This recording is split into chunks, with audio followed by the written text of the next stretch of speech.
আমরা যে সময়ে কর্মসূচি দিই সেই সময়ে ছাত্রলীগ তাদের হলে হলে কর্মসূচি দেয়, মধুতে কর্মসূচি দেয়। আমাদের কর্মসূচিতে যাতে স্টুডেন্টরা আসতে না পারে সেজন্য যত ধরনের বাধা সৃষ্টি করা দরকার তারা সব ধরনের বাধা সৃষ্টি করছে। সলিমুল্লাহ হলে গেটের পাহারাদাররা বাধা দিয়েছে, আমাদের যারা গণসংযোগে গিয়েছিল জুনিয়ররা তাদেরকে বাধা দিয়েছে, বলতেছিল যে ছাত্রলীগের সভাপতি তাদেরকে হলে ঢুকতে নিষেধ করেছে। তারপর আমাদের ছোট ভাইয়েরা ওরা জিজ্ঞাসা করছে আপনি কি ছাত্রলীগের জব করেন নাকি আপনি বিশ্ববিদ্যালয় প্রশাসনের জব করেন। বিশ্ববিদ্যালয় প্রশাসনের জব করি, তাহলে বিশ্ববিদ্যালয় প্রশাসন বাধা দিয়েছেন না, তাহলে আমরা শুনবো না। এভাবে হয়। স্যারে প্রমাণ হলে আমরা যখন প্রচারণা চালাতে গিয়েছি তখন দেখা গেছে যে হচ্ছে মাইক দিয়ে কেন প্রচারণা চালাচ্ছি, হ্যান্ড মাইক দিয়ে, সেই জন্য বাধা দেওয়া হয়েছিল। এভাবে বাধা প্রলোভন পাচ্ছে এবং প্রতিদিন আমরা যে সময়ে কর্মসূচি দিই সেই সময়ে ছাত্রলীগ তাদের হলে হলে কর্মসূচি দেয়, মধুতে কর্মসূচি দেয়।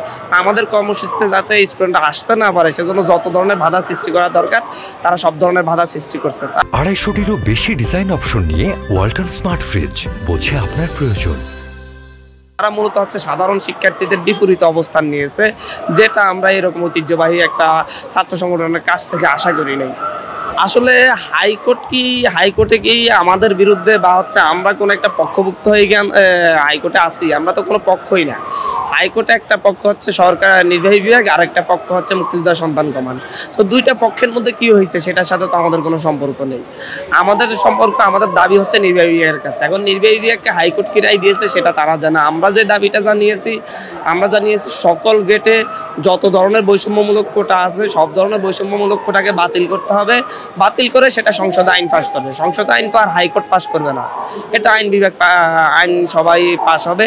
আমরা সেই ঘোষণাটা চাচ্ছি আইনসভার প্রধানের কাছ থেকে, অন্তত এই ঘোষণাটা দেওয়া হোক যে তারা আমাদের দাবি মেনে নিচ্ছে এবং দ্রুত সময়ের মধ্যে, একটা নির্দিষ্ট সময়ের মধ্যে তারা এই আইনটা সংসদে পাস করবে।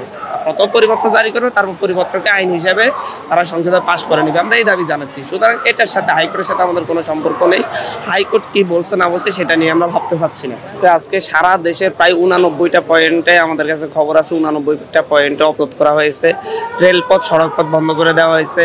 চট্টগ্রামের সাথে সারা দেশের রেল যোগাযোগ বন্ধ, ঢাকার সাথে সারা দেশের রেল যোগাযোগ বন্ধ, সড়ক যোগাযোগ ব্যবস্থা প্রতিটা বিভাগের সাথে সড়ক যোগাযোগ ব্যবস্থাও বন্ধ করে দেওয়া হয়েছে।